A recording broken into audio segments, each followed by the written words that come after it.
मंगलम भगवान वीरो मंगलम गौतमो गणी मंगलम कुंद कुंदाद्यो जैन धर्मोस्तु मंगलम सर्वमंगल मांगल्यम सर्वकल्याणकारकम प्रधानम सर्वधर्मानां जैनम जयतु शासनम जैनम जयतु शासनम। जय बोलो श्री अनंतानंद परम सिद्ध भगवान की, 1000 श्री शांतिनाथ भगवान की जय, 1000 श्री अनंतनाथ भगवान की जय, परम पूजाचार्य श्री आदिसागर जी महाराज की जय, परम पूजाचार्य श्री शांति सागर जी महाराज की जय, परम पूज्य प्रथम गणनियारिका रत्न श्री 105 विजयमती माता जी की जय, जैन धर्म की जय, जिनवानी माता की जय, माता जी की जय, आरिका संघ की जय। यस्य स्वयं स्वभावाप्ति प्रभावे कृष्ण कर्मण तस्मै संज्ञान रूपाय नमोस्तु परमात्मने। 3 हो गया था। यत्र भाव शिवम दत्ते यत्र भाव शिवम दत्ते द्यौकिय दूरवर्तिनी यो नयत्याशु गव्यूतिम यो नैत्यासु गव्यूतिम क्रोशार्धे किं ससीदति किं ससिद्धति यत्र भाव शिवम दत्ते द्यौकिय दूरवर्तिनी यो नैत्यासु गव्यूतिम क्रोशार्धे किं ससिद्धति। यहाँ पर बता रहे हैं, अरे स्वर्ग की कामना मत करो, स्वर्ग की कामना से स्वर्ग नहीं मिलता। किसान खेत में धान बोता है चावल, लेकिन पुआल अपने आप निकल आता है, तो वो तो स्वर्ग से तुच्छ है। आगे बताएंगे, जो मोक्ष पद को देने वाला है उसके लिए स्वर्ग सुख कौन सी बड़ी बात है। यत्र भाव, यहाँ भाव से अपने जीव के परिणाम लेंगे, परिणति। जिस शुद्धोपयोग रूप परिणति से मोक्ष मिल सकता है, वो स्वर्ग मिल गया तो कौन सी बड़ी बात है। यहाँ धर्म ध्यान को, अब धर्म ध्यान से भी तो स्वर्ग मिलता है, लेकिन धर्म ध्यान से हम स्वर्ग की कामना नहीं करते। हाँ, किसान चावल के लिए ही उसने खेती करी थी, लेकिन पुआल साथ में आ जाता है। तो रत्नत्रय की भावना पूर्वक ही साधना करनी चाहिए, तपस्या करनी चाहिए, धर्म ध्यान करना चाहिए। अब वो धर्म ध्यान आपका उस कोटि का नहीं रहा, छपक से नहीं चढ़े तो स्वर्ग में चला जाता है, लेकिन स्वर्ग को महत्व नहीं देता। ये बात है। किसान भी पुआल को महत्व नहीं देता, महत्व तो दान को ही देगा। यही चीज़। देव कियत दूरवर्तिनी, देव माने स्वर्ग, कियत माने कितना, अरे कितना दूर है स्वर्ग कितनी दूर रहा। जब हम मोक्ष महल पर, मतलब 14 राजू ऊपर सिद्धालय में जो पहुंचा सकता है, तो उसके लिए हाँ सर कौन सी दूर बात। यो नयत्याशु गव्यूतिम। अब यहाँ इस पुस्तक में श्लोक का अर्थ गलत लिखा है। 4 कोस का 1 योजन होता है। गव्यूति माने योजन। जो शीघ्र ही 1 योजन गमन कर सकता है, वो आधे योजन जाने में कैसे थकेगा, दुखी क्यों होगा। सीदति माने दुखी होना। अर्ध कोस से आधा कोस चलने में क्या दुख का अनुभव करेगा क्या। उसके पैरों में इतनी ताकत है कि वो, हाँ वो 1 योजन जा सकता है, हाँ 4 कोस जा सकता है, तो आधा कोस में थकेगा क्या। हाँ, इन्होंने 2 कोस लिखा है, गलत है। ये सभी ग्रंथों में 4 कोस का ही 1 योजन बताया। अब यहाँ उदाहरण दृष्टांत है ये, तो यहाँ जाने आने की तो बात है नहीं। बात यह है कि जो साधना, जो तपस्या हमें मोक्ष सुख दे सकती है, वो भला ही पास में ही तो स्वर्ग है, इसको जाने में कौन सी बड़ी बात है। चला भी गया तो क्या बात है।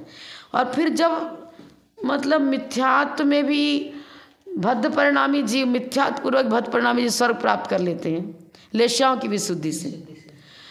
स्वर्ग जाने के लिए लेस्याओं की विशुद्धि की चर्चा हमारे आचार्यों ने करी है। किस लेस्या के किस अंश से किस स्वर्ग में जन्म लेगा, ये चर्चा है।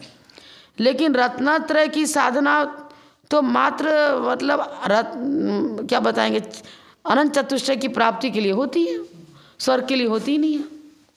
स्वर्ग में तो मिथ्या दृष्टि भी जा रहे, 12 स्वर्ग तक तो द्रव्य मिथ्यात्व को लेकर भी चले जाते हैं। वो तो बिना रत्नत्रय के भाव शुद्धि से भी चल जाएंगे। भाव की और देश व्रत धारण करके भी 16 यो श्रावक व्रत पाल स्वर्ग 16 जाए, वहाँ भी चले जाते हैं। फिर यदि मुनि है साधना कर रहे हैं तो फिर वो स्वर्ग की तो चाह करेंगे ही नहीं, क्योंकि स्वर्ग में तो इंद्रियजन सुख है, और इंद्रियजन सुख उनको पसंद होता तो दीक्षा ही क्यों लेते, तो उसी में लगे रहते। हाँ ये बात है। आगे का ऋषिकज मनातंकम दीर्घकालोपलालितम नाके नाकौकसाम सौख्यम नाके नाकौकसामिव ऋषिकज मनातंकम दीर्घकालोपलालितम नाके नाकौकसाम सौख्यम नाके नाकौकसामिव। चालू कर दिया लेट फीस। अब ये कर लेंगे, हमें जाना भी जल्दी, आप शुरू कर। कल से होता नहीं, ठीक 9 बजे शुरू कर देंगे। देखो फिर आगे का कार्यक्रम बिगड़ जाता है। यहाँ ऋषिकज 5वें नंबर का श्लोक। हाँ चौथा एक हो चुका। इंद्रियजन्य इंद्रियजन्य 5वां नंबर पेज नंबर है 9। ऋषिकज ज माने उत्पन्न, ऋषिक माने इंद्रियां, इंद्रियों से उत्पन्न। अब इंद्रियों से उत्पन्न मतलब इंद्रियां निमित्त बनती हैं। वास्तव में तो इंद्रियों से सुख उत्पन्न नहीं हुआ, सुख का निमित्त बनेगी। जैसे आपने लड्डू खाया तो लड्डू बहुत अच्छा है, इष्ट है, सुखकारी है, लाभदायक है, पर वास्तव में अपना ही यदि साता का उदय है तो हमें इंद्रियजन सुख मिलेगा, असाता का उदय है तो कभी भी इंद्रियजन सुख नहीं मिल सकता। कर्मानुसार ही सुख दुख होता है ना। तो जीव ने ही असाता बांधा और जीव ने ही साता बांधा, तो अपने बांधे हुए कर्म के अनुसार हमें सुख दुख होगा, लेकिन उसमें निमित्त इंद्रियां पड़ती हैं। आपकी आँख की रोशनी बहुत अच्छी है, चोप सम अच्छा है, अच्छे से देख सकते हैं, पढ़ सकते हैं, तो इसका मतलब है कि इंद्रियां क्लियर हैं तो सब काम आपका सहजता से हो रहा है। तो निमित्त तो बन रही ना इंद्रिया। इसको तो कौन सा ग्रंथ है, विशाफार स्तोत्र में इंद्रियों की तुलना खिड़की से करी है। भाई खिड़कियों के माध्यम से अंदर की चीज़ दिखाई देती रही है, लेकिन खिड़कियों ने अंदर रखी वस्तु को उत्पन्न थोड़ी किया। वो तो पहले से था। हाँ पहले वस्तु रखी, माध्यम से देख रहे हैं, माध्यम है ये, मतलब मीडियम जिसको बोलते हैं, बढ़ रहे साधारण। हाँ उसको झरोखा है, ये सब झरोके हैं, कान आँख नाक कान मुख जो झरोखा है, पर इनके माध्यम से होता है। तो अभी ज माने बाह्य निमित्त, जैसे तन निसर्गा दधिगमाद्वा समय दर्शन की प्राप्ति में निमित्त बताया है, वो उत्पत्ति की अपेक्षा निमित्त है। इसी प्रकार से बाह्य कारण को लिया जाएगा तो इंद्रियां सुख दुख की उत्पत्ति में बाह्य कारण बनती हैं ये चीज़ें, और वहाँ भी बाह्य कारण है तन निसर्गाद अधिगमाद्वा में, निसर्गज और अधिगमज। सम्यक दर्शन तो आत्मा का गुण है, यहाँ उत्पत्ति की बात ही क्या है, लेकिन प्रकट होता है, प्रकट करने के लिए अब कर्म भूमि मनुष्य चाहिए, संगी पंचेंद्री होना चाहिए, तब वो छायिक समर्शन प्राप्त कर सकेगा, नहीं तो कहाँ से करेगा। अगर तो उन पर्यायों को बाह्य निमित्त बताया ना, इसी तरह यहाँ भी ले लो। अनातंकम, आतंक, आतंक माने दुखों को उत्पन्न करने वाली सारी सामग्री जो हमारे चित्त में क्षोभ पैदा करती हैं, कष्ट पैदा करती हैं। कोई विरोधी कारण मिल गया, अनुकूलता नहीं रही, किसी प्रकार की प्रतिकूलता जो हमारे अंदर आकुलता को जन्म दे, वो सारे कारणों को आतंक में ले लेंगे। जो हमारे जीवन में आकुलता को जन्मते हैं वो सब आतंक रूप हैं। अब बता रहे हैं ऋषि के जम अनातंकम दीर्घकालोपलालितम। अब अनातंक स्वर्ग सुख के लिए विशेषण दिया है, वो आगे क्लियर करेंगे क्यों दिया। यहाँ तो ये बता रहे हैं कि स्वर्ग का सुख दीर्घ काल तक उपलालितम सेवित किया गया। दीर्घ कालोपलालितम, दीर्घ काल तक जिसका सेवन किया, ऐसे स्वर्ग के इंद्रियजन सुखों को भी आप ले लो तो वहाँ भी आकुलता तो है, लेकिन अनातंक इसलिए लिखा कि बहुत समय तक आराम से जीवन गया। यहाँ तो 80-80 कृषि वाणिज्य खूब खेती बाड़ी करनी पड़ी, कष्ट सहन करना पड़ा, बहुत पुरुषार्थ से हमने धनोपार्जन किया, भूख लगी तो भोजन भी बनाना पड़ा, वहाँ तो गले से अमृत अपने आप झर गया, भूख मिट गई। या तो करना पड़ेगा, करना पड़ेगा। इसलिए उन्होंने अनातंक लिख दिया। वर्तमान में मनुष्य को विशेष पुरुषार्थ करना पड़ता है, तो धनार्जन के लिए जो आकुलता यहाँ होती है वो धनार्जन के लिए वैसी आकुलता वहाँ नहीं है। नाके नाकों के सामी वह, अरे स्वर्ग में जो सुख प्राप्त किया इंद्रिय जन सुख, वो स्वर्ग जैसा ही है, उसकी तुलना अन्न से की ही नहीं जा सकती। अब भोगभूमि से तुलना करो, वहाँ भी सुख है, कल वृक्षों सुख मिलता है, लेकिन इनकी तो सागरों में आयु है और उनकी अधिक से अधिक होता। उत्तम भोगभूमि में कितनी आयु रहेगी? 3 पल्ले। उत्तम भोगभूमि में 3 पल्ले की आयु। पल्ले तो बहुत छोटा है। समुद्र का 1 अंजलि पानी उठाओ जितना है उतना ही पल्ले हो गया, और वहाँ सागरों में आयु है 33 सागर, बताओ दीर्घ काल तक। तो भोगभूमि के सुखों से भी तुलना स्वर्ग की नहीं कर सकते। और चक्रवर्ती आदि का सुख है तो उनकी तो और आयु कम है, अल्प पलों में भी नहीं है, उनके तो अल्प काल तक ही दुख है, सुख है। माने मनुष्य गति में, तिरंच गति में दो, और नरक गति में सुख का सवाल ही नहीं है। बहुत हुआ तो भूमि के तिरंच ले लो, मनुष्य ले लो, तो लिमिटेड अति अल्प काल है उनका सुख भोगने का, और स्वर्ग में ज़्यादा है। इसीलिए इन्होंने कहा कि स्वर्ग के सुख की तुलना स्वर्ग के सुख से ही की जा सकती है, अन्य मनुष्य अतिरिक्त अन्य के सुख नहीं की जा सकती। नाके नाकों के सामी बाबू ये माने समान। स्वर्ग का सुख स्वर्ग के सुख के समान ही है। और दुख रहित, अब दुख रहित क्यों कह दिया? वहाँ पर मात्र मानसिक सुख वो मिथ्या दुख है, वो मिथ्या दृष्टियों के है। सम्यक दृष्टि तो उस प्रकार का दुख अनुभव करते ही नहीं है। मानसिक दुख ये होता है स्वर्ग में, मान लो कोई वाहन जाति का देव बना, किलविश जाति का देव बना, अब सोचता देव पर्याप्त मेरी भी है, लेकिन मैं तो इनका दास बन करके काम करना पड़ रहा है मुझे। तो उन्होंने कहा हाथी बनो तो हाथी बना, बने घोड़ा बना तो घोड़ा, और ऊपर लाद करके वो बैठेगा, तो बहुत पीड़ा का अनुभव करते हैं वो। तो मिथ्यात्व के उदय से इस प्रकार की देव जघन्य पर्याय, देव में पहुंच गए लेकिन फिर भी जघन्य पर्याय प्राप्त होती है। और जब ये मिथ्या दृष्टि जीव की आयु पूरी होती है तब ये बहुत भयंकर आर्त ध्यान करते हैं। सारी देवांगनाएं छूट जाएंगी, भोग सामग्री छूट जाएगी। अरे माँ के पेट में वो 9 महीने मलमूत्र के बीच में कैद रहना पड़ेगा, तो वो निदान कर लेते हैं कि हमें मनुष्य भाव नहीं चाहिए, नहीं गर्भजन्म नहीं चाहिए। अब गर्भजन्म नहीं चाहिए तो कहाँ जाओगे? वो एक इंद्रिय कामना तो नहीं करते, लेकिन गर्भजन्म नहीं चाहिए तो समूर्छन जन्म तो कहाँ एक इंद्रिय में देव 2 इंद्रिय तो बन नहीं सकते, उनको बंध योग प्रकृतियाँ ही नहीं है। विकलेंद्रीय जाति में देव उत्पन्न नहीं हो सकते। 2 इंद्रिय 3 चतुर्ंद्रिय जाति का बंध होता ही नहीं है देव पर्याय में।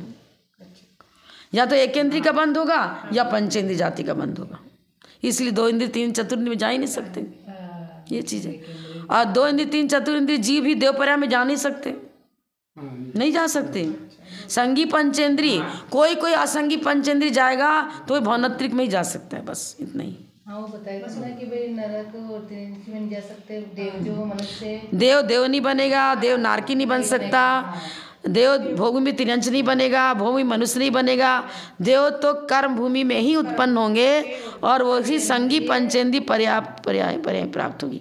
और लब्ध्य पर्याप्त तक भी नहीं बनेंगे। लब्ध्य पर्याप्त तक समुच एक श्वास में 18 बार जन्म मरण वो भी नहीं बनेंगे। साधारण वनस्पति में भी उत्पन्न नहीं होंगे, एक इंद्रिय में उत्पन्न होंगे ना। तो प्रत्येक नाम कर्म का जिनके उदय है, काजू किशमिश बादाम अखरोट फल फ्रूट्स, और रत्नों में पृथ्वी का एक में भी रत्न में अच्छा आया तो एक इंद्रिय में।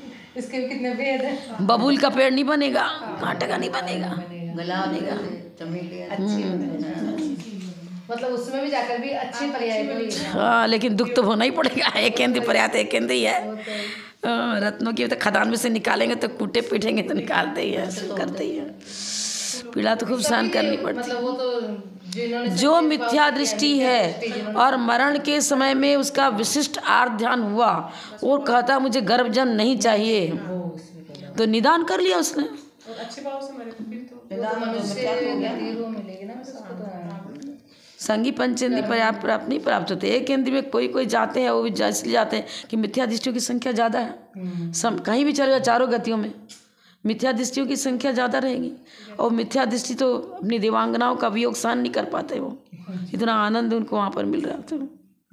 लेकिन जो सम्यक दृष्टि जीव वो तो हर क्षण चाहता है कि मुझे पंचेंद्रिय सुख तो बिल्कुल काक बीट के समान, समय सार में लिखा है, सम्यक दृष्टि जीव कौवे के बीट के समान इंद्रियजन्य सुख को तुच्छ समझता है, अति तुच्छ।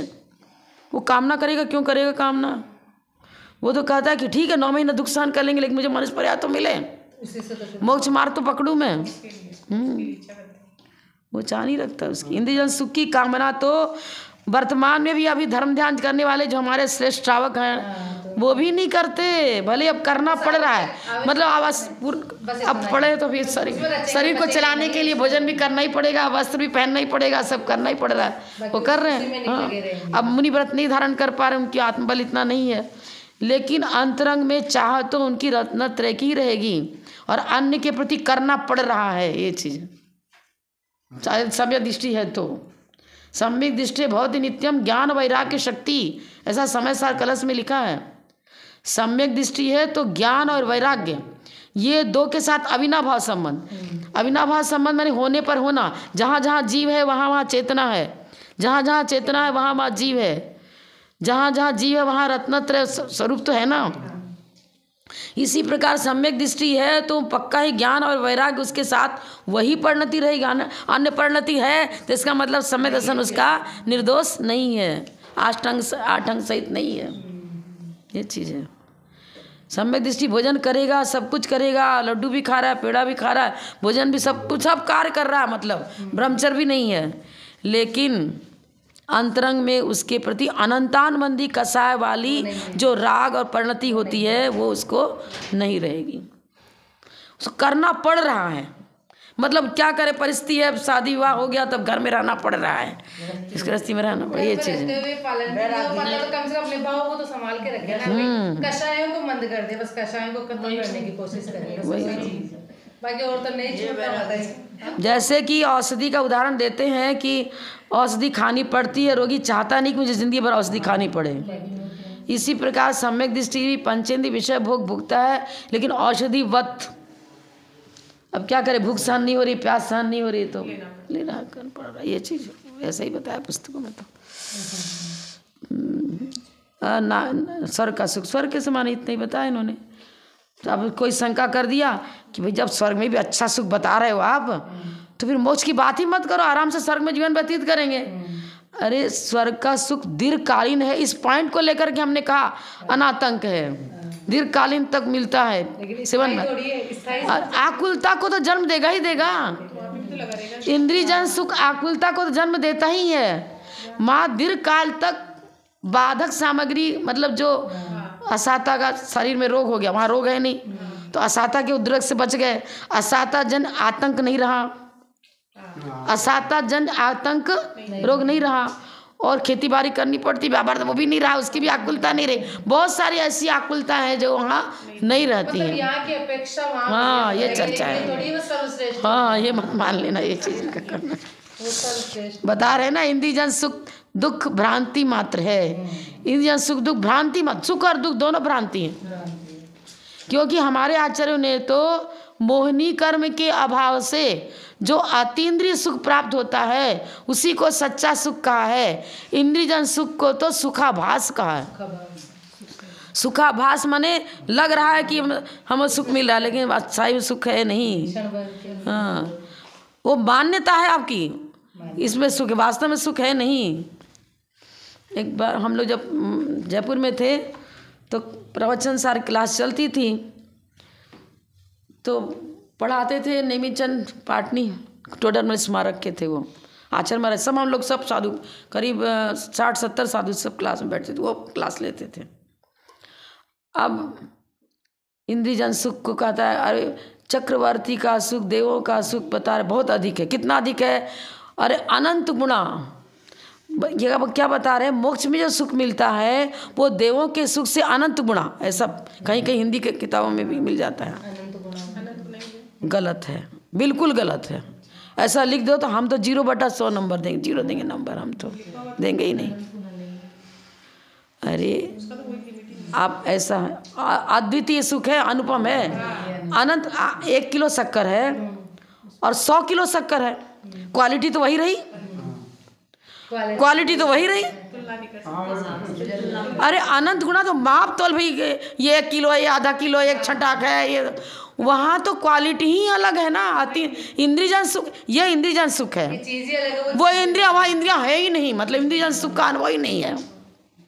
मतलब इंद्रियजन सुख का सर्वथा अभाव, और यहाँ इंद्रियजन सुख की क्वालिटी बताई जा रही है, और वहाँ इंद्रियजन सुख की क्वालिटी नहीं।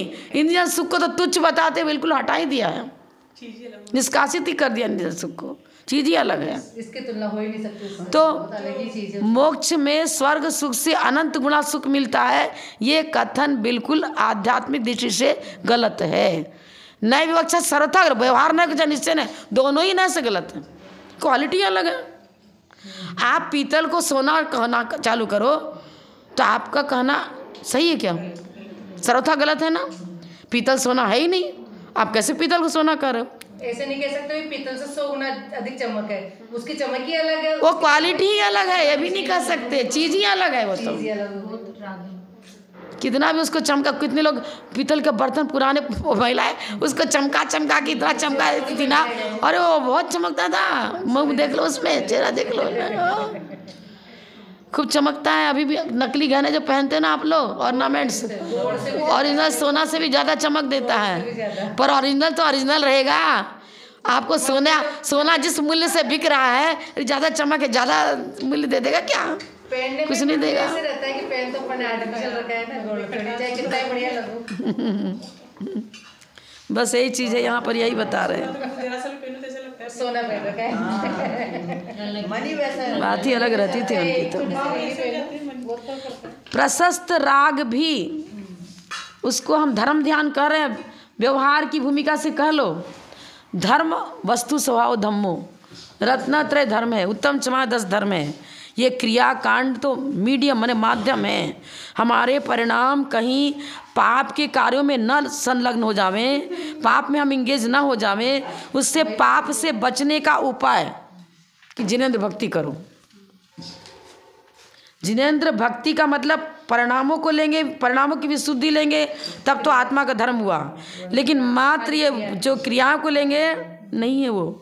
इस थाली से उस थाली में चावल रख दिया, पुष्प रख दिया, एक कलश दूसरे कलश से पानी डाल दिया, चंदन डाल दिया, ये क्रियाओं को कैसे आप धर्म कर रहे हो? कसाई छुट्टी नहीं, क्रियाएं तो धर्म है ही नहीं किसी हालत में। परिणामों को अशुभोपयोग से बचाने के लिए हम कोई ना कोई आलम्बन लेते हैं। तो अब पूजन पाठ करेंगे तो उसमें लग गए तो भगवान का गुणानुवाद भी चल रहा है और भावना भी चल रही, जम जरा मृत्युष्णा जलम निपाम तिसा। तो भावनाएं हमारी उस तरफ बने, रत्नत्रय के प्रति भावना हमारी जगे, इसके लिए आलम्बन है। नाव पर बैठने के लिए नाव नहीं पकड़ी थी, पार जाने के लिए नदी के किनारे गए, मल्लाह को बुलाया, उसको पैसे दिए और ठीक कर लिया, नाव बैठ गए। तो नाव बैठने के लिए नाव बैठे थे क्या? नहीं, अरे जाना था उस तट पर, आलम्बन लिया। जिनेंद्र बनना है, अरहंत अवस्था प्राप्त करनी है, सिद्ध अवस्था प्राप्त करनी है, इसके लिए उसी प्रकार आलम्बन है जैसे दूसरे तट पर जाने के लिए नाव का आलम्बन लिया। इसी तरह ये अष्टद्रव्य का आलम्बन ले रहे हो, मंदिर आ रहे हो, देव दर्शन कर रहे हो, देव दर्शन कर रहे हो, करते हो ना आप देव दर्शन? रोज सब करते हो बराबर?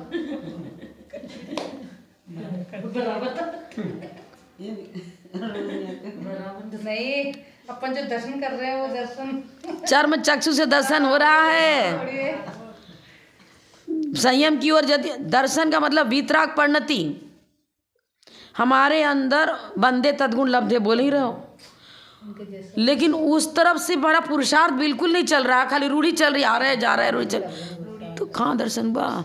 ऐसे दर्शन, दर्शनम देव देवस्य दर्शनम पाप नाशनम, कोई नहीं नाश होने वाला। ये तो खाली रूढ़ी निभा रहा भाई। रूढ़ी इसलिए पकड़ी थी, वो भी कारण है, बाह्य निमित्त तो जरूरी है, देव दर्शन आवश्यक है, कर्म निद्रा कारण बताया है, आलम्बन है, पर आलम्बन मात्र से प्रसन्न हो गए भाई, ठीक है,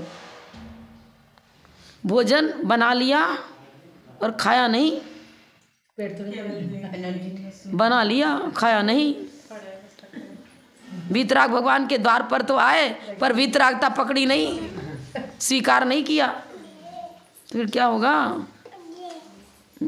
पत्थर गिनाओ। थोड़ा बहुत मत चिंतन करना चाहिए, नहीं तो ऐसे कुछ देव दर्शनम देव दर्शनम पाप नाश, फिर तो भगवान दर्शन करते करते मोक्ष हो जाएगा, पाप का नाश हो गया, गाते का नष्ट हो जाना चाहिए। दर्शनम स्वर्ग सोपानम। परिणामों की विशुद्धि बढ़ाने के लिए मंदिर आते हैं। अगर मेरी विशुद्धि बढ़ रही है तो देव दर्शन से लाभ हुआ, और विशुद्धि नहीं बढ़ रही है तो देव दर्शन से लाभ कितना हुआ वो आप जानो, एकदम नहीं भी नहीं कर सकते। क्योंकि कहते कि किशमिश कितना भी हो तो किशमिश ही है, ऊपर से मीठा नीचे से मीठा। कुत्ते को मालूम तो नहीं था कि नमोकार मंत्र क्या होता है, लेकिन सुना था, देवायु का बंद हो गया। पर यहाँ देवायु के बंद मात्र के लिए हम मंदिर में नहीं आते, नहीं तो तुच्छ हो गया ना। अब बता रहे ना, काक बीट के समान ही बताया हमने। देव दर्शन स्वर्ग पाने के लिए नहीं करते हैं। नमो हरिहंतारण का जाप करो, चाहे पूजन करो, चाहे अभिषेक करो, इसलिए करते हैं कि भगवान मैं भी वीतरागी बनूं। स्वर्ग तो मिथ्या दृष्टि भी जा रहा है, अन्य मतावलंबी वो देवी दुर्गा को पूजने वाले, हनुमान जी को पूजने वाले, शिव जी को पूजने वाले 12वें स्तर तक पहुंच जा रहे हैं। अभी तो बता दिया कि किसान तो मतलब खाली खेती करता है चावल के लिए, मान लो चावल गेहूँ जो पुआल घास फूस आ जाते हैं, तो घास फूस आ गए तो कौन सी बड़ी, उस घास फूस उगाने के लिए इतनी मेहनत नहीं करी थी किसान ने। उसको तो चना चाहिए, गेहूँ चाहिए, दाल चाहिए इसके लिए, ये चीज़ है।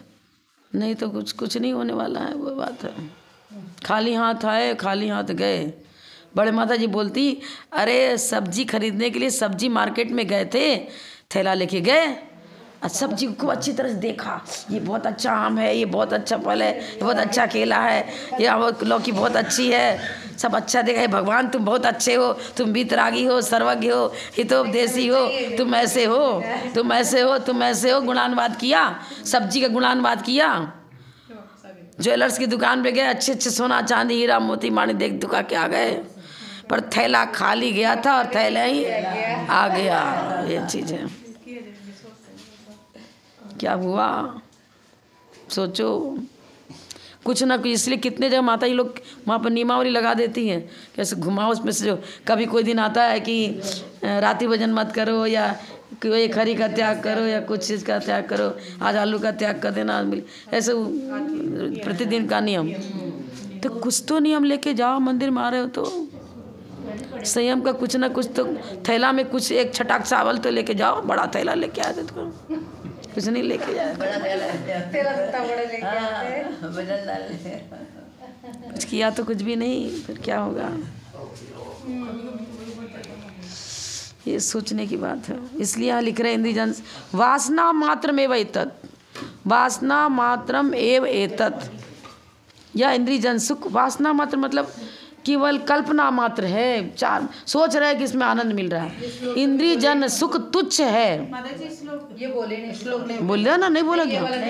वासना मात्रमेव एतत् सुखम दुखम च देहिनाम तथा युद्वेजयन्त्येते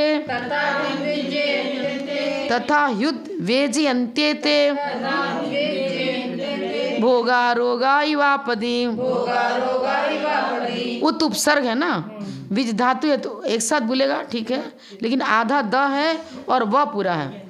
ऐसे द में व मिला के लिखते हैं ना, तो द को आधा ही बोलेंगे। उद्वेजयन्त्येते ऐसा। वासना मात्रमेव एतत् सुखम दुखम च देहिनाम तथा युद्वेजयन्त्येते भोगारोगा इवापदी। भोगारोगा, भोग रोग का कारण है। भोगों के प्रति आसक्ति ही असाता के बंध का कारण बनती है। इसलिए भोग को रोग के समान है। भोग और रोग एक है, बता रहे हैं। भोग ही रोग है, क्यों? उसी का कार्य है, कार्य कारण भाव है। भोगों के प्रति आसक्ति, यहाँ भोग का मतलब ये नहीं कि आप आँख से देखना बंद कर दो, आँखों की क्रिया बंद हो गई, अब आश्रव नहीं होगा। अरे ऐसा नहीं है। कान में कुछ रुई ठूंस लिया, कान का कार्य बंद हो गया, नहीं सुनाई पड़ रहा है, इसलिए अब कान से जो आश्रम बंद कोई नहीं हुआ। सारी इंडिया लॉक कर दो, बंद करके बैठ जाओ, लेकिन अंदर की कटकट चल रही है कसायों की, सारे के सारे बंद होंगे, कुछ रुकने वाला नहीं है। यहाँ पर उनके प्रति जो विषय भोगों के प्रति अनुराग वो लेना पड़ेगा। वो भोगा शक्ति ही बंध का कारण बनती है। नहीं तो चक्रवर्ती, एक अंतर्मुख भरत चक्रवर्ती दीक्षा लेते ही एक मतलब केवल ज्ञान कहाँ से हो जाता, फिर वो पहले से विरक्त थे। जैसे कीचड़ में कमल उत्पन्न होता है, लेकिन कीचड़ कीचड़ है, कीचड़ कमल नहीं, कमल कीचड़ नहीं, उत्पन्न तो कीचड़ में हुआ। इसी तरह मोक्ष तो संसार पूर्वक ही मिलेगा। जो संसारी है संसार में रहा हुआ है। संसार पूर्वक मोक्ष का मतलब कारण कार्य वो वाला भाव नहीं है। अब कैसे, जैसे मान लो नदी के पास कपड़ा लेके गए तो गंदा कपड़ा था, उसको साफ करने के लिए पहले गंदे कपड़े का अस्तित्व तो मानना पड़ेगा ना। गंदे कपड़े का अस्तित्व है, कपड़ा गंदा है, तब तो गंदगी हटाने के लिए गए तालाब के पास। इसी प्रकार पहले संसारी जीव के पास उपादान रूप में रत्नत्रय भी मौजूद है, लेकिन जैसे कीचड़ के अंदर सोने की डली गिर गई थी तो कीचड़ का भी अस्तित्व है और सोने का भी अस्तित्व है। अब मेरे साथ 8 कर्मों का भी अस्तित्व है और रत्नत्रय का भी अस्तित्व है। पहले ये चीज़ स्वीकार करना पड़ेगा। अब हम सोचेंगे कपड़ा लाए तो थे सफ़ेद, अभी दिख गया है काला दिख रहा है, तो भाई ओरिजिनल है तो सफ़ेद ही है। तो पहले लेके चलो कि मेरे अंदर सिद्ध पर्याय प्राप्त करने की योग्यता है, तभी तो उसके लिए पुरुषार्थ करेंगे। उसको कपड़ा मैं सफ़ेद ही लाया था, अब उसको टीना पाल सब साबुन तेल भी लगाया, जल डाला, रिगड़ा, साफ किया, चमक आ गई। तो आचार्य यही बता रहे हैं, संसार पूर्वक मोक्ष का मतलब कर्म कालिमा का अस्तित्व भी मानना पड़ेगा। ये नहीं कि शुद्धो हम, बुद्धो हम, निरंजनो हम, आत्मा तो खाता भी नहीं, पीता भी नहीं है, सोता भी नहीं है, पुद्गल की क्रिया पुद्गल में होती है, हम तो शुद्ध बुद्ध नित्य निरंजन है। ये ठग विद्या है, अपने को ठगना है। ऐसा मानने वाला दूरान दुर्भव्य है, अभव्य है। पुरुषार्थ भी करना पड़ेगा। दोनों चीज को पर्यायार्थिक नय से, कर्मोपाधि सापेक्ष द्रव्यार्थिक नय से, तीर्थंकर की वाणी है, कर्मोपाधि सापेक्ष द्रव्यार्थिक नय से आत्मा कर्म सहित है। जब तक जन्म ले रहे तो रहेगी ना कर्म है, तो किस नय से? कर्मोपाधि सापेक्ष द्रव्यार्थिक नय से। और वही उसी जीव की चर्चा फिर आचार्य कर रहे हैं। अरे कर्मोपाधि निरपेक्ष द्रव्यार्थिक नय से तुम संसार अवस्था में रहकर शुद्ध बुद्ध नित्य निरंजन हो, नय लगा दिए ना। क्या आप हर दृष्टि से माही हो क्या? नहीं, किसी के लिए साथी, किसी के लिए बस यहाँ भी यही लगाना पड़ेगा। हम सर्वथा शुद्ध बुद्ध निरंजन नहीं है। स्वरूप मेरा रत्नत्रय है, पर वो सोना तभी कीचड़ में पड़ा है। सोना स्वरूप नहीं बदला, कीचड़ में घुस जाने मात्र से सोना कीचड़ नहीं बन गया, स्वरूप परिवर्तित नहीं हुआ। एक इंद्रिय पर्याय में भी पड़ा है, उसके लिए भी आचार्य कर रहे हैं। एक इंद्रिय पर्याय में पड़ा हुआ जीव भी वह कर्मोपाधि निरपेक्ष शुद्ध द्रव्यार्थिक नय से शुद्ध बुद्ध नित्य निरंजन है। ये समझना पड़ेगा पहले, उसके बाद अब ये मेरा स्वरूप तो ऐसा है। फिर विकृति हुई, कपड़ा तो सफेद ही था, पर गंदा अब साफ करो, अब लगेगा पुरुषार्थ में, तो साफ करेगा, उसको स्वच्छ बनाएगा। तो इसलिए आचार्य यहाँ बता रहे कि भाई इसीलिए कहते हैं न्याय ग्रंथ पढ़ना बहुत जरूरी है। जब तक फिलॉसफी, जैन फिलॉसफी को नहीं समझा, जैन दर्शन को नहीं समझा, हम करे पूजा पाठ करते करते बस स्वर्ग मनुष्य, स्वर्ग से मनुष्य, स्वर्ग से मनुष्य बनते रहोगे। जन्म मरण कोई नहीं मिटने वाला। स्वर्ग तो चले जाओगे बार बार, क्योंकि बार बार व्रत नियम संयम धारण करके चलो यार स्वर्ग में चले जाओगे। ये अपने स्वरूप को समझना पड़ेगा ना। ये जो कुछ जाल है सब कर्मजन्य है, और ये कर्म मुझे नहीं सता रहे हैं। द्रव्य कर्म बंध का कारण नहीं है, भाव कर्म बंध का कारण है। अगर द्रव्य कर्म ही बंध का कारण होता तो पाप प्री बहुत सारी प्रकृतियां नाम कर्म की वो 13वें गुण स्थान में मौजूद हैं और 14वें तक में मौजूद हैं। अस्थिर, अशुभ, दुर्भग, दुस्तर, अनादि, ऐसी कितनी प्रकृतियों को बताया। मुझे पूरा एकदम रटा हुआ नहीं है पर जानती हूँ। तो वैसे 85 प्रकृतियों में बहुत सारी प्रकृतियाँ हैं जो कि पाप रूप ही। असाता भी सत्ता में बैठा है 13वें गुण स्थान में, कार्य नहीं कर रहा है लेकिन सत्ता में, वेदनी कर्म सत्ता में है, वेदनी कर्म सत्ता में है तो साता भी असाता भी है। लेकिन जब उदय में आएगा तो असाता साता रूप परिणमन करके उदय में आएगा। अब मान लो आपका भी असाता का उदय चल रहा है, ठीक है, हम करें चलेगा, हमारा तो इस पर्याय में सभी है। लेकिन असाता का उदय होते हुए भी यदि मेरा उपयोग किसी दूसरी तरफ इंगेज है तो हम उस दुख की अनुभूति उस समय नहीं होती। अब मान लो हम खुद अनुभव कर रहे हैं, जब हम फ्री माइंड होते हैं ना तो मेरे जो खूब जोर से आवाज़ चालू हो जाती है, हो चिल्लाना, गैस्ट्रिक ट्रबल के कारण। अभी आप देखना कहीं प्रवचन बैठे हो, क्लास में करते हो तो जो मेरा उपयोग तो इस समय हम एक चीज़ देखना, अभी उपयोग मेरा धर्म ध्यान में इधर लगा है कि मेरे पढ़ना है, बोलना है, प्रतिपादन करना है। उदय में तो आ रहा है लेकिन मेरे उपयोग को डैमेज नहीं कर पा रहा है क्योंकि हमारा अभी उपयोग इधर लगा हुआ, समझ में आ रहा है ना। कोई सहेली आ गई घर में, बहुत जोर से बुखार भी था, और अब तो उसको चाय बना के पिलाना पड़ेगा, उसको नाश्ता कराना पड़ेगा और बातें करने मीठे मीठे अच्छे अच्छे खुश होके बात, ऊपर से तो खुशी दिखाए आनंद और आराम से बातें कर रहे बढ़िया से। उतनी देर के लिए साता आ गया क्या, असाता का उदय अभी तो चल उपयोग बदला है। कभी कभी आहार देने के समय कोई काम करते समय जोर से गिर गया, फिसल गया, चोट भी लगा, नहीं मैं तो आहार देना, अभी तो महाराज को आहार देना और काम में लगा बना अरे अब तो कमर दुख रही है, मैं तो गिर गई थी कमर, और कमर की चोट कहाँ गई थी उस समय, खड़े होकर के भी आहार दे रहे थे आप तो महाराज को। तो ये चीज़ है। कर्म का उदय कुछ नहीं बिगाड़ता। कर्म का उदय होने पर जब मेरा परिणाम भी वैभाविक परिणति होती है, जब वैभाविक परिणमन करेंगे हम, तो कोई हमें गाली दी और हमने उपयोगी उधर नहीं लगा, सुनाया ही नहीं, सुने तो क्यों हम दुखी होंगे। जोड़ देते, कनेक्शन जुड़ गया इस करंट का, तब ये बल्ब लाइट जल रही है, कनेक्शन ही ऑफ कर दिया तो अपने उपयोग को मेन स्विच समझो, उस कनेक्शन को उधर अशुभ से हटा ही दिया बिल्कुल। कहाँ से होगा, बंद होगा ही नहीं, हो ही नहीं सकता किसी हालत में। दरवाज़ा बंद कर दिया, अंदर से चटकनी लगा दी, कौन घुसेगा अंदर, घुस ही नहीं सकता। इसीलिए तो गुप्ती बताई, मनोगुप्ती, वचन गुप्ती, गुप्ती, वही तो लॉक करना हो गया, लॉक करना हो गया। ये दरवाज़ा लॉक कर दिया तो आपके कर्म आ जाएंगे, उन्हें रुकेंगे, खुला रहेगा। कहा पेटी में कहीं भी घुस के बैठ जाओ, कर्म तो कहीं नहीं छोड़ने वाले हैं, बंद आश्रय होता ही रहेगा। हाँ, मनोगुप्ती, वचन गुप्ती, काय गुप्ती, ये ताला लग गया, यदि ये वाला ताला लगा दिया कपाट ले तो फिर कर्म रुक जाएंगे। इस ताले दरवाजे से कर्म नहीं रुकेंगे। वासना मात्र में वही तत् सुखम दुखम, सुख दुख दोनों ही श्राणी के तथा हृदय अंत्य थे, दोनों ही व्याकुल करते हैं। दुख में तो चित्त व्याकुल होता ही है, लेकिन सुख में और हम तो समझते हैं आजकल के लोग अपने सुख से सुखी नहीं हैं, दूसरों के सुख से दुखी है, दूसरे को दुखी देखकर सुखी होते हैं। हाँ, सुख से सुखी नहीं है, दुख से दुखी, दूसरों को दुखी देखकर सुखी हो रहे हैं। हाँ, पता चल रहा है, इसको बताया। अच्छा हुआ इसका लॉस हो गया, अच्छा हुआ इसका बिजनेस नहीं चल रहा था, बढ़िया चल दूसरों से सुख दुख हो गया उनका। यहाँ तो मिथ्या इंद्रिय सुख की कामना मिथ्या दृष्टि करता है, उसकी चर्चा चल रही है। मिथ्या दृष्टि की, जो मिथ्या दृष्टि है वही ऐसा करेगा ना। सम्यक दृष्टि तो भोग को रोग के समान मानता है, वो ना इंद्रिय सुख की कामना करता है ना दुख से डरता है।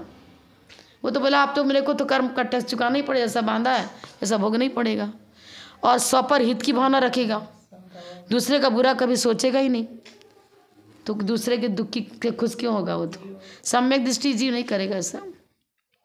अब बता रहे खुजली लगी, खुजाते रहो, खुजाते, जब तक खुजा रहे जब तक आनंद आता है, और छोड़ दिया तो और ज़्यादा जलन होती है।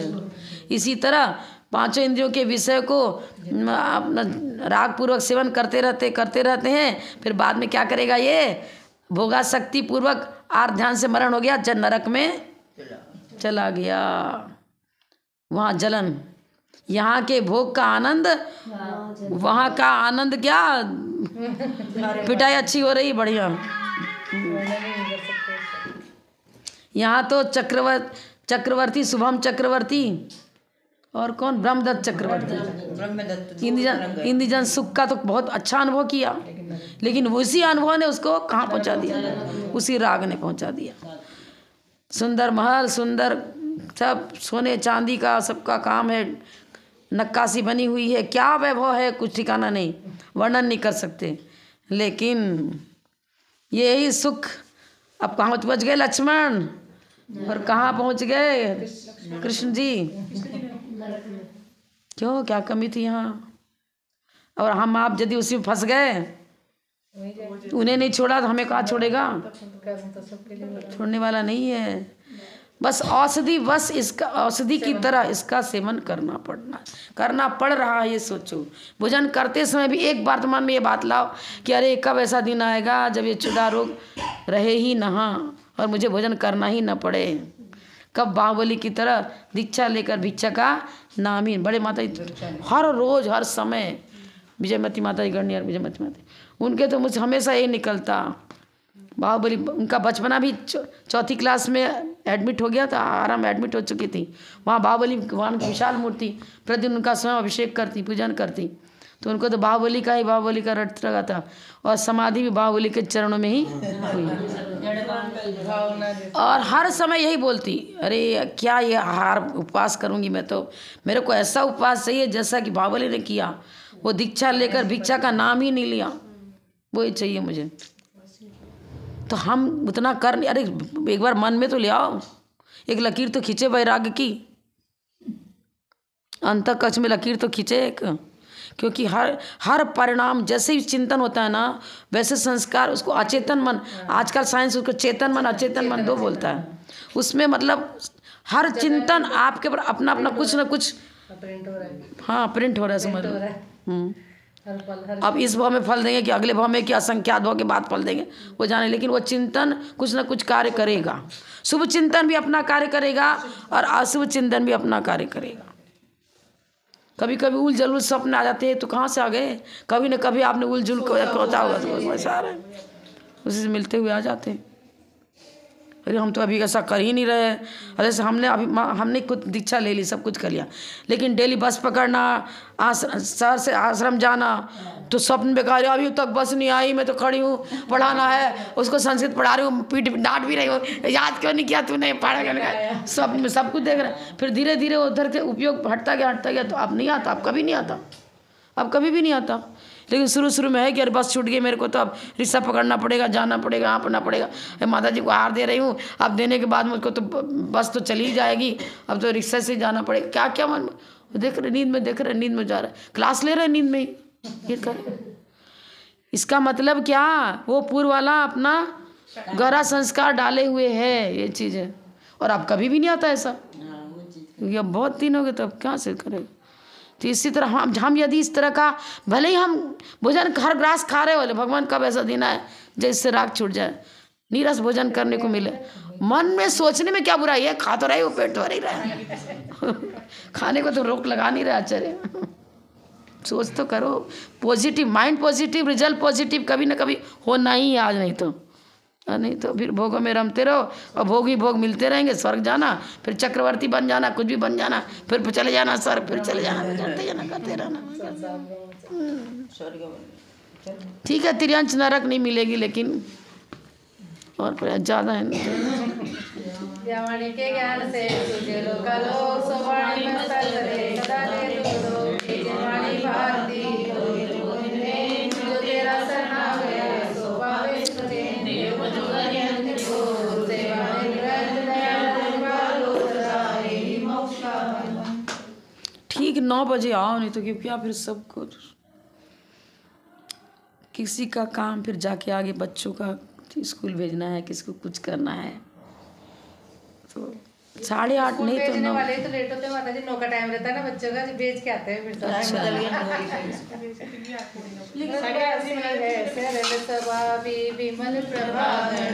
शुरू तो 9 बजे कर देंगे।